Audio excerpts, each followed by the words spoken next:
بسم اللہ الرحمن الرحیم بسم اللہ الرحمن الرحیم۔ وقف کے متعلق چند باتیں احتیاطی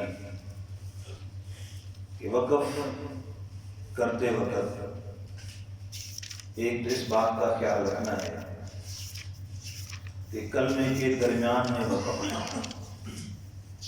یہ میں غلطی بتا رہا ہوں جو عموماً ہوتی ہیں، کلمے کے درمیان میں وقف نہ ہو، جیسے بما انزل الیک، کاف کو چھوڑ دیا، الیک پہ وقف کر دیا، یہ کیا ہو گیا؟ کلمے کے درمیان۔ غلطی سمجھ آ گئی؟ اچھا، اسی طریقے سے حرکت پر وقف نہ ہو، یہ بھی ممکن ہے بچوں میں غلطیاں پائی جاتی ہیں، ناظرہ میں تو زیادہ، حفاظ والوں میں کئی جگہوں پہ میں نے سنا رسوم پائی جاتی ہیں، ٹھیک ہے۔ والذین یؤمنون بما انزل الیک وما انزل من قبلک، وقف بھی کر دیا اور حرکت پر وقف کر دینا، یہ بھی غلط ہے، غلطی یاد رہے گی۔ تیسری غلطی، وقف تو کیا آیت کے آخر میں لیکن سانس نہیں توڑا، یہ بھی بڑی زیادہ غلطی چل رہی ہے۔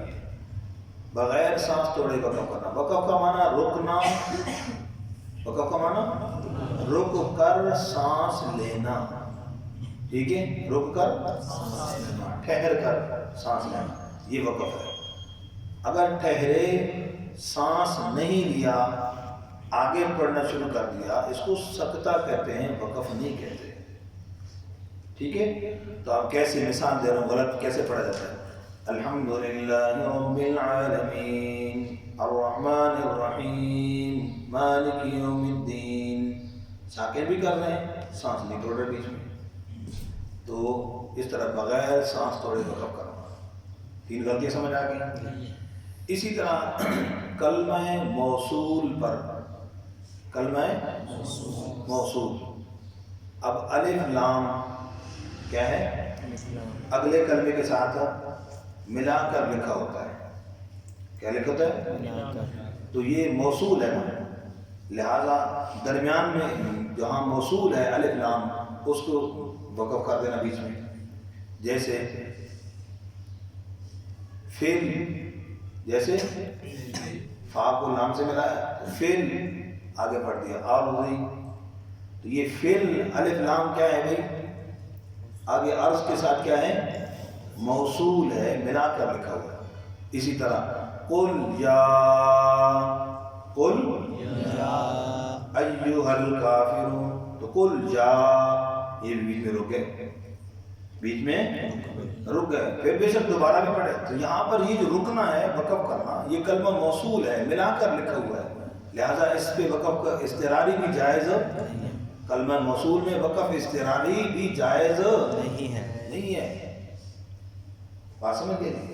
تو اس لیے کلمہ موصول پر وقف بھی جائز نہیں ہے، اور اسی طرح کلمہ موصول پچھلے کے ساتھ ملا کر لکھا ہو تو اس سے آگے سے اعادہ بھی جائز نہیں ہے، توڑ کر اس طرح وقف آگے پڑھ دیا، ٹھیک ہے جی۔ وَيُقِيمُ الصَّلَاةَ وَأَقِيمُ پہ بریک لگا دیا، ٹھیک ہے۔ صلاۃ ومما پڑھے، صلاۃ آگے سے بیچ میں سے پھر توڑ دیا، تو کلمہ موصول تھا، اس کو اس طریقے سے۔ اس کے بعد وقف معنی کے اعتبار سے، وقف کا تعلق میں نے کل عرض کیا نا معنی کے ساتھ، تو اس کی بحث تھوڑی سی عرض کرو۔ جو ہم نے وقف پڑھے ہیں اس کے اندر جو معنی کے اعتبار سے وقف تام، وقف کافی اور وقف حسن، شاید یاد ہے آپ کو۔ وقف تام کیا ہے؟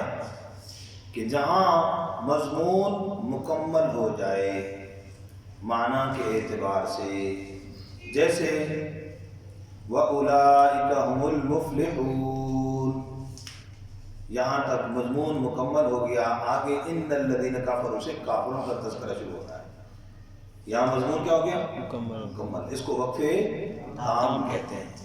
لفظ کے اعتبار سے بھی معنی کے اعتبار سے بات بالکل مکمل ہوگی. دوسری بات وقف کافی. وقف کافی کا تعلق مطلب یہ ہے کہ لفظی تعلق تو ختم ہو جائے لیکن معنی کے اعتبار سے تعلق ابھی باقی ہو. لفظی تعلق کو آپ یوں آسان لفظوں میں سمجھے علماء کرام کے لیے کہ ترکیبی تعلق تو ختم ہو جائے ترکیبی، لیکن معنی تعلق ابھی موجود ہو. جیسے وَمِمَّا رَزَقْنَاهُمْ يُنْفِقُونَ، یہ ایمان والوں کی صفات چل رہی تھی. ينفقون پہ بات ایک مکمل ہو گئی، بات مکمل ہو. سمجھ آ رہی بات یہاں تک. آگے والذین نئی بات ہے لیکن ہے کن کی؟ وہ بھی ایمان والوں کی. معنی کے اعتبار سے دونوں کا ایک ہی مطلب ہے، وہ بھی ایمان والوں کی صفات، یہ بھی ایمان والوں کی. ٹھیک ہے، لیکن لفظی تعلق ختم ہو گیا. اس کو وقف کافی کہتے ہیں. اور تیسرا ہے وقف حسن. وقف حسن. حسن. وقف حسن کیا ہے؟ معنی تو کچھ سمجھ آ جائے، معنی تو کچھ سمجھ آ جائے لیکن وقف ہو جانے کے بعد پھر بھی پیچھے سے اعادہ کرنا ضروری ہے. یہ پہلے دو جو وقف بتائے ان میں ماں باپ سے پڑھیں گے، آیت کے ختم ہونے کے وقف کے بعد آگے سے پڑھیں گے. وقف حسن کی صورت میں اگر آیت کے درمیان میں ہو تو پھر پیچھے سے اعادہ ضروری ہے. مثال سمجھیے گا، جیسے الحمدللہ، خطیب صاحب پڑھیں گے، کس طرح پڑھیں گے؟ وقف کر دیا. ترجمہ کیا ہے بھائی؟ تمام تعریفیں، معنی کچھ سمجھ آ رہا ہے تو لہذا وقف غلط، یہاں وقف درست ہے، اس کا نام وقف حسن ہے. لیکن کیونکہ آیت کے درمیان میں اس لیے اس کا حکم کیا ہوگا؟ پھر اعادہ کرنا پڑے گا. پہلے پڑھے گا اگر الحمدللہ تو بالکل جائز ہوگا، کوئی گناہ نہیں. جس طرح هو اللہ، کیا مطلب ہے؟ وہ اللہ. ترجمہ سمجھ آ رہا ہے نا کچھ؟ تو جس میں کچھ سمجھ آئے معنی اس کو کیا کہتے ہیں؟ وقف حسن. لیکن آیت کے درمیان میں ہو تو پھر دوبارہ اعادہ کریں گے. اگر آیت کے آخر میں ہو تو پھر آگے سے پڑھنا جائز. جیسے الحمدللہ رب العالمین، تو الرحمن الرحیم کا تعلق بھی پچھلی آیت کے ساتھ ہے، مالک یوم الدین کا تعلق بھی، یہ ان پر وقف حسن ہو رہا. لیکن کیونکہ آیت ہے اس لیے ماں باپ سے پڑھنا جائز ہے. بالکل ٹھیک ہو گیا جی. اس کے بعد ہے وقف. یہ تین وقف کرنے کے لیے، یہ تین وقف کرنے کے لیے اگر ہو جائے تو اس کے بعد آگے سے پڑھ سکتے ہیں. اس کے علاوہ پھر اور وقف کبھی ہے، وقف اقبح، یہ نہ کرنے والے ہیں. اس لیے مزید کتابوں کے اندر تفصیلات بتائی گئی ہیں کہ وقف کبھی جس سے کچھ معنی سمجھ نہ آئے وہ وقف کبھی ہوتا ہے. وہ کیا ہوتا ہے؟ وقف کبھی. مالک یوم الدین ایاک نعبد، ایا پہ رکے تو ایا پہ کیا سمجھ ہوگا؟ کوئی بات سمجھ آئی جی؟ تو اس طریقے سے درمیان میں رک جانا جس سے کوئی بات سمجھ نہ آئے، معنی کوئی سمجھ نہ آئے، کوئی معنی نہ بن رہا ہو تو اس کا نام کیا ہوگا؟ وقف کبھی. اور اگر معنی غلط بن رہا ہو، معنی برا بن رہا ہو، معنی کفریہ بن رہا ہو، اس کو وقف اقبح کہتے ہیں. جس سے بس اوقات نماز بھی ٹوٹ جاتی ہے. کفریہ معنی بن رہا ہو تو نماز بھی ٹوٹ جائے گی. بات سمجھ گئے؟ تو اس کی مزید تفصیلات اور تفصیلات بڑی تفصیلی بحثیں ہیں. تو یہ میں نے اشارہ کر دیا اس حوالے سے، تو خاص طور پر خیال کر کے ان چیزوں کا وقف. وما من الہ، یہاں وقف کر دیا. کیا بنے گا ترجمہ؟ استغفر اللہ. کتنا معنی غلط ہو گیا. لیکن اگر اعادہ کرے گا تو معنی صحیح بن جائے گا. لیکن وقف کبھی تو کیا نا برا، لیکن اگر اعادہ غلط کر دیا تو پھر اس کا حل ہی کوئی نہیں. وقف کبھی ہو جائے اس کا حل اعادہ درست کر لیا جائے. اگر اعادہ ہی کبھی ہو گیا تو اس کا حل کوئی بھی نہیں ہے. لقد سمع الله قول الذين قالوا ان الله فقير. وقف ہو گیا. اعادہ کہاں سے کریں گے؟ استغفر اللہ. اب ذرا غور کیجیے گا. اب عموماً یہی ہمارے ذہنوں میں کیا ہے؟ دو لفظ بچوں کو بتا 2 لفظ پیچھے سے ادا کرنا. اب یہ 2 لفظ پیچھے سے یاد بچہ ان اللہ سے کرے گا. ان اللہ فقیر ونحن اغنیاء، نعوذ باللہ پڑھیں گے. ترجمہ کیا ہوگا؟ بے شک اللہ تعالیٰ فقیر ہے اور ہم، دیکھ لو کتنا غلط معنی بن گیا. اب یہ اعادہ غلط ہو گیا تو یہ تو اسی طرح ہی رہ گیا.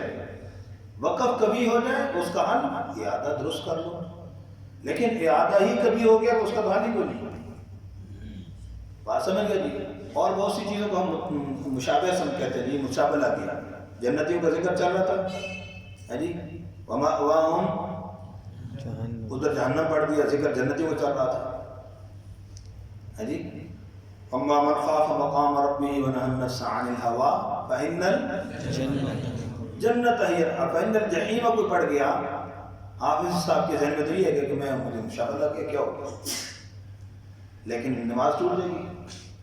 وہ سب نماز بولو نماز ٹوٹ جائے گی بھائی. اس طرح یہ جو معنی بالکل معنی ہی غلط ہو رہا ہو، سمجھ آ رہا ہو کہ واقعی غلط معنی بن رہا ہے، تو اس کو وقف اقباح کہتے ہیں. یہ کسی صورت میں وقف نہیں ہونا چاہیے اس طرح. اب یہ کام کس کا ہے بھائی؟ علماء کا. کس کا کام ہے؟ بولے بھائی کس کا کام ہے؟ علماء کا. ان کو ذرا پتہ چلے جن کو دکھائی دے یہ علماء کرام کی ذمہ داری. دیکھو بھائی یہ حفظ پڑھانے والے استاد اگر صرف حافظ ہوگا، صرف تجوید پڑھ لے گا، معانی کو نہیں سمجھے گا میرے بھائی، تو یہ کس کی ذمہ داری ہے؟ ہم کس کی ذمہ داری ہے؟ جی علماء کرام کی، آپ کی ذمہ داری ہے میرے بھائی. اس لیے کہ معنی وقف کا تعلق کس کے ساتھ ہے؟ اعادے کا تعلق کس کے ساتھ ہے؟ تو بیٹا یہی ایک پیغام، یہی میسج آپ سب حضرات کو دینے کا مقصد ہے کہ آپ علماء کرام اپنی ذمہ داری کو سمجھو. قاریوں اور مولویوں کو علیحدہ علیحدہ کیوں کر رہے ہو بھائی؟ ہم سب کا یہ کام ہے. صرف قاریوں کا کام ہے؟ یہ کس کا کام ہے بھائی؟ ہم سب کا کام ہے. اپنا کام اپنا مشن سمجھ کے کریں گے. میں نے انشاءاللہ جو مختصر سی بحث تھی، جو بات سمجھنی تھی سمجھانی تھی، جو میرے ذہن میں آئی وہ میں نے عرض کر دی ہے. باقی مزید تفصیلات کتابوں میں مثالوں کے اندر اور بھی موجود ہے. اللہ عمل کی توفیق.